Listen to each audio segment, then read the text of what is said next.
Muito bem, estamos aqui para mais uma lição da nossa Escola Bíblica Dominical da revista da Betel. Nesse trimestre, nós estamos estudando os 10 mandamentos, que é o código moral, ético, espiritual do povo de Israel. E serve para nós também como código de moral, de ética, da vontade divina para as nossas vidas. Nessa lição de número 3, nós vamos estudar Não farás para ti imagem de escultura, o problema da idolatria. A devoção e a reverência deve ser ao único e verdadeiro Deus e sem imagens de escultura, porque Deus é espírito. E importa que os que o adorem em espírito e em verdade. Fazer um objeto, se prostrar diante desse objeto, é uma ofensa à divindade de Deus, que é um Deus vivo, e não pode ser representado por objetos inanimados, mesmo que esses sejam de ouro, de prata, de gesso. Eles têm boca, mas não falam, têm olhos, mas não vê, têm ouvidos, mas não ouvem. O nosso Deus é diferente, ele é um Deus vivo, que tem boca e fala, que tem ouvidos e ouve, que tem olhos e vê e contempla todos. Então, não farás para ti imagem de escultura. Falaremos da devoção e a reverência ao único e verdadeiro Deus. O texto áureo se encontra em Êxodo, capítulo 34, verso 14. Porque te não inclinarás diante de outro Deus, pois o nome do Senhor é zeloso, Deus zeloso é Ele. Êxodo 34, verso 14. A verdade prática, idolatria não é apenas adorar uma imagem, mas representa tudo aquilo que pode ocupar o lugar de Deus em nossos corações. Então tomemos cuidado com os ídolos secretos que muitas vezes se abrigam no coração humano. Vamos ao texto, referência, Êxodo, capítulo 20, verso 4 até o verso 6. Não farás para ti imagem de escultura, nem alguma semelhança do que há em cima nos céus, nem embaixo na terra, nem nas águas debaixo da terra. Não te encurvarás a elas, nem as servirás, porque eu, o Senhor teu Deus, sou Deus zeloso, que visito a maldade dos pais nos filhos, até a terceira e quarta geração daqueles que me aborrecem. E faço misericórdia em milhares aos que me amam e guardam os meus mandamentos. Vamos à introdução da nossa lição. Nessa lição, nós vamos falar o segundo mandamento de Deus. Não farás para ti imagem de escultura, nem te encurvarás a elas. Falaremos dos avisos e das promessas, e o cuidado com as imagens que devemos ter, e finalmente concluiremos. Vamos à introdução da nossa lição. No primeiro mandamento, Deus exige exclusividade para aqueles que fazem parte da sua aliança. Agora, no segundo mandamento, ele ordena que os ídolos sejam banidos. Ele não divide a sua glória com ninguém. Isaías 42, verso 8. Vamos então falar do segundo mandamento. O primeiro mandamento estabelece a adoração a Deus e a mais ninguém. Já o segundo mandamento ordena adorar a Deus diretamente, sem mediação de qualquer objeto. Nele, Deus dá um basta na idolatria. Entendendo o segundo mandamento. A diferença entre o primeiro e o segundo mandamento é que o primeiro nos fala de uma adoração ao Deus certo. Ele nos chama a adorar o verdadeiro Deus e a rejeitar os deuses falsos. Já o segundo nos ensina a adorar a Deus do modo certo, Na verdade, o Deus Criador não pode ser comparado com ídolos feitos à semelhança dos homens, com imagens de escultura. Enquanto que o primeiro mandamento nos ensina a adorar a Deus de forma certa, o Deus certo, o segundo mandamento nos estimula a rejeitar e nos proíbe a adoração de falsos deuses ao Senhor Deus de maneira falsa. O uso de imagens na prática litúrgica da adoração tende a estimular ou induzir as várias formas de politeísmo. Deus nos deu uma maneira certa de adorá-lo. Para Deus importa tanto a forma de adorar quanto a quem devemos adorar. Não podemos adorá-lo de qualquer forma. Deuteronômio, capítulo 12, verso 1 a 4. O ponto aqui de partida é que Deus não divide sua glória com nenhum, e muito menos com imagens de escultura. Vamos ao ponto 1.2, a proibição do mandamento. A ordenança era simples. Não farás para ti imagem de escultura. Êxodo 20, verso 4. E o que era um ídolo? Era uma arte criada com ferramentas, moldadas por mãos humanas, esculpidas em madeira, em pedra ou em metal, como sendo a representação de algum ser divino. Levítico 26, verso 1, Isaías capítulo 45, verso 20 e Naum 1:14. O segundo mandamento não rejeita a arte de inventar coisas, mas rejeita o ato de fazê-los para que sirvam de objeto de adoração. Quase todos os deuses do Egito eram apresentados em forma de animais. O deus Anubis tinha o corpo de homem e a cabeça de um chacal. O deus Sete tinha o corpo de homem com a cabeça de um cão, de orelhas alongadas e cauda ereta. O deus Horus tinha a cabeça de falcão e assim por diante. O mandamento informa os tipos de ídolos que Deus proíbe. Nada de imagens do céu, nada de imagem da terra, nada de imagem do mar. Logo em seguida, vemos a proibição em curvar e servir. E o porquê? Porque eu, o Senhor teu Deus, sou um Deus zeloso. Vamos a 1.3, a explicação do mandamento. Deus se recusou a ser representado pela imagem de qualquer coisa existente na criação, que ele mesmo criou, pois ele é o criador de todas as coisas. Adorar imagens e escultura é adorar mais a criatura do que o Criador. Mesmo assim, ele declara uma razão para tal regra. O amor, Êxodo 20, verso 5. Deus proíbe a idolatria porque é um Deus zeloso ou ciumento.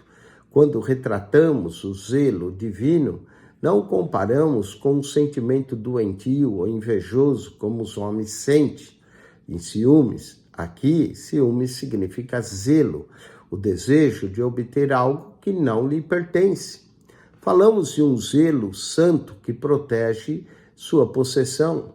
É como o amor de um marido que ama intensamente sua esposa e não suportaria vê-la nos braços de outro homem.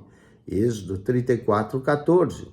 O que ele tão zelosamente protege nesse mandamento é a honra de seu próprio amor. Como Salvador, ele tem o direito de exigir que nós o adoremos, assim como nos ama. Ele também deseja a mesma qualidade de amor para com ele, que por nós, que deve ser desprezada qualquer ídolo. Deuteronômio 7, verso 6 a 8, Ezequiel 16, verso 38 a 43. O resumo, tópico 2, diz que o segundo mandamento ordena adorar a Deus diretamente, sem a mediação ou uso de qualquer objeto de imagens de escultura. Vamos ao ponto de número 2, avisos e promessas. é preciso cuidado na exposição de Êxodo capítulo 20, versos 5 a 6, no que concerne a palavra de Deus, sobre visito a maldade dos pais nos filhos e faço misericórdia, pois aos que fazem uso desses e outros textos para respaldar e defender a ideia de maldição hereditária, criando assim confusão, principalmente em pessoas que não valorizam o estudo contínuo e sistemático da palavra de Deus.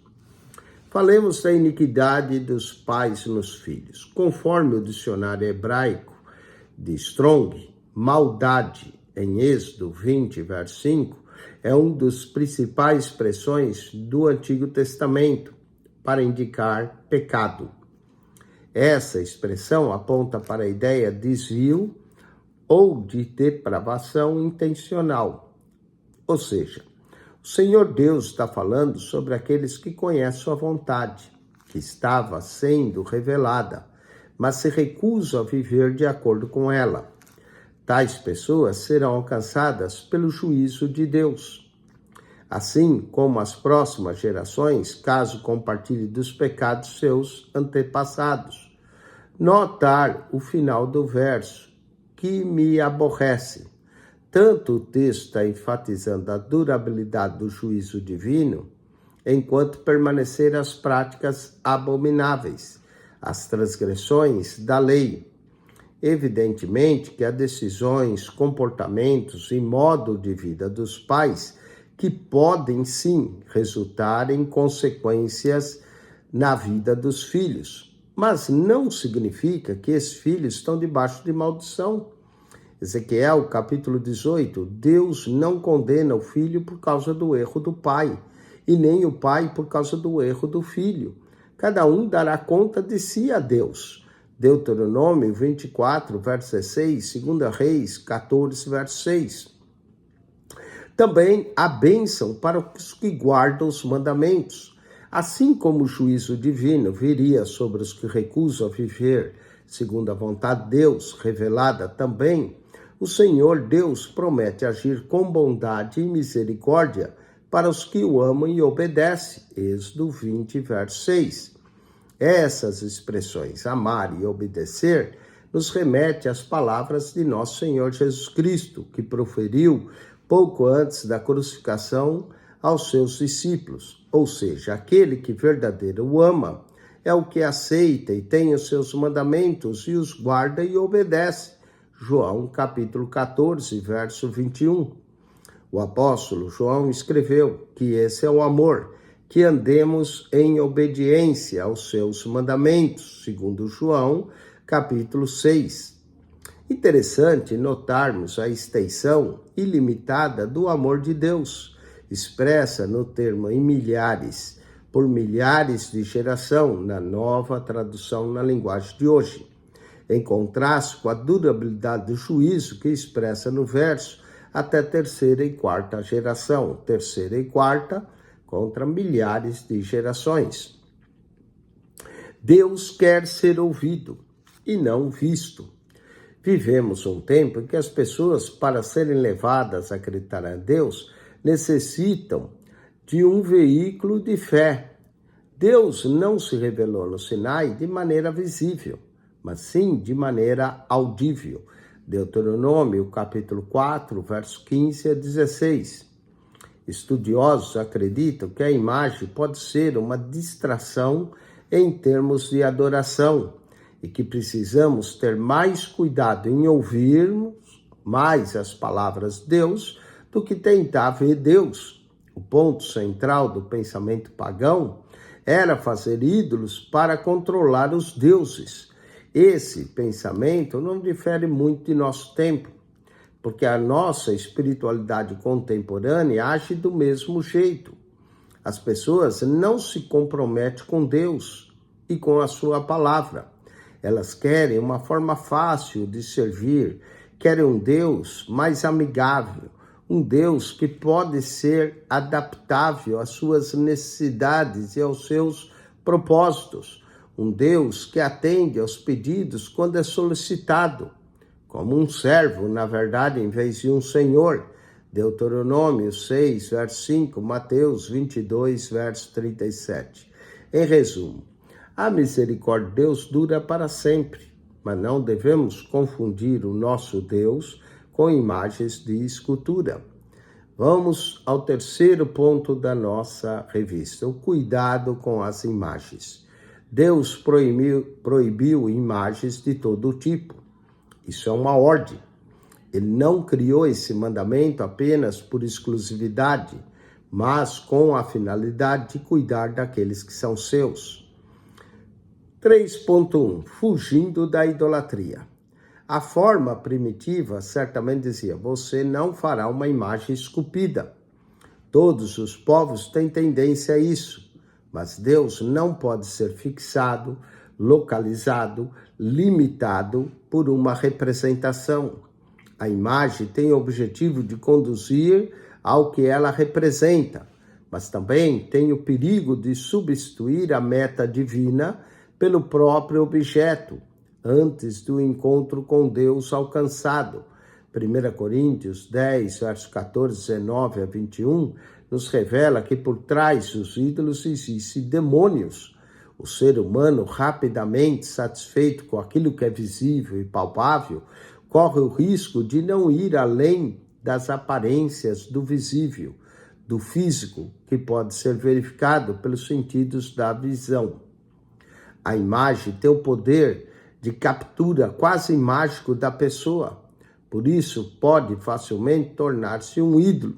E isso é uma representação que ocupa o lugar que pertence exclusivamente a Deus, o Senhor da história e da liberdade, Isaías 45, verso 15.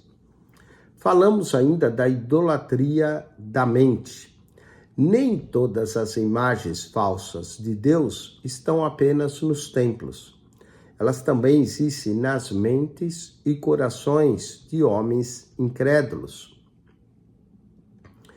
Penso com a seguinte condição frequentemente ouvida: gosto de pensar em Deus como grande arquiteto ou artista, ou não penso em Deus como um juiz, mas apenas como um pai amoroso. É importante apontar para aqueles que se sentem livres para pensar em Deus como quiserem. Também estão quebrando o segundo mandamento. Não temos o direito de pensar em Deus como quisermos. A triste realidade é que todos aqueles que não conhecem o verdadeiro Deus fabricam e inventam um falso Deus em suas mentes e muitas vezes os fazem conforme a sua imagem e a sua semelhança. O mundo está cheio de pessoas que têm ideias falsas sobre Deus, e isso ocorre porque elas se recusam a acreditar no que Deus tem dito acerca de si mesmo em sua palavra, ou seja, na revelação da palavra de Deus. Vamos ao 3.3, a imagem que Deus aceita. A mente finita, natural, não tem como entender ou capacitar a grandeza das coisas que Deus realiza. 1 Coríntios 2, verso 14.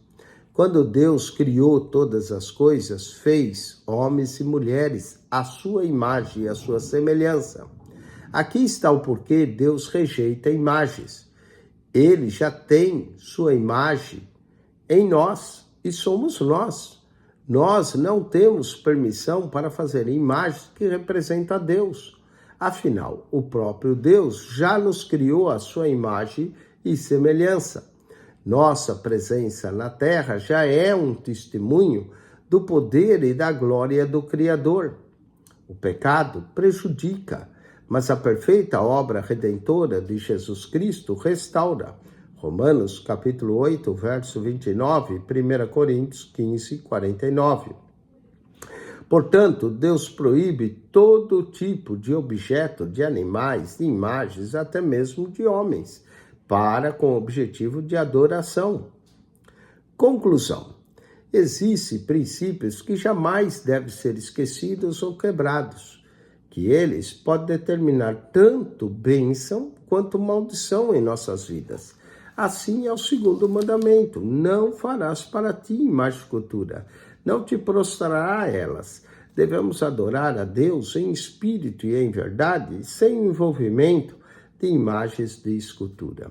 Bom, espero que você tenha entendido esse segundo mandamento e entendido que a forma correta de adorar a Deus é em espírito e em verdade, sem ídolos, sem imagens, sem representações fracas, humanas, produzidas pelos homens. Que nós possamos amar a Deus de todo o nosso coração, de toda a nossa alma, com toda a nossa mente e com todo o nosso entendimento. E com todo o entendimento envolve entender como Deus deve ser adorado. Deus te abençoe em Cristo Jesus. Acione o nosso canal no YouTube, PR Eugênio Piacentini, o canal da Bíblia. PR Eugênio Piacentini, o canal da Bíblia. Ao entrar no canal, clique naquela foto redonda, vai aparecer um menu, clique no playlist, e ali no playlist você vai encontrar mais de 242 pastas, com mais de 7.030 vídeos para você da Bíblia, para você estudar, meditar. Nós temos lições da Escola Bíblica Dominical, tanto da revista da Betel, que é essa que acabamos de estudar, como da revista CPAD. Temos aulas do curso da ETAD, ali para você aprender, se aprofundar. Temos comentário de toda a Bíblia. Se você descer todas as pastas até chegar na primeira lá embaixo, começa um comentário em Mateus até o Apocalipse, de Gênesis a Malaquias. Temos a Bíblia lida para você, se for nas pastas da Bíblia, Gênesis, a Bíblia, Êxodo. Ali nós lemos a Bíblia para você, porque a fé vem pelo ouvir e o ouvir a palavra de Deus. Ouça a palavra de Deus. Semana que vem nós vamos estudar a lição 4. Não tomarás o nome do Senhor teu Deus em vão. A santidade e a honra ao único e verdadeiro Deus, que o seu nome é um nome santo e não deve ser tomado em vão. Que Deus te abençoe, Cristo Jesus. Continue estudando essas lições, se aprofundando nos mandamentos de Deus, conhecendo a vontade de Deus para a sua vida. Deus te abençoe, Cristo Jesus, que esteve convosco mais uma vez, pastor Eugênio Piacentini. Subscreva o nosso canal PR Eugênio Piacentini, o canal da Bíblia. Deus te abençoe, Cristo Jesus. Amém e amém.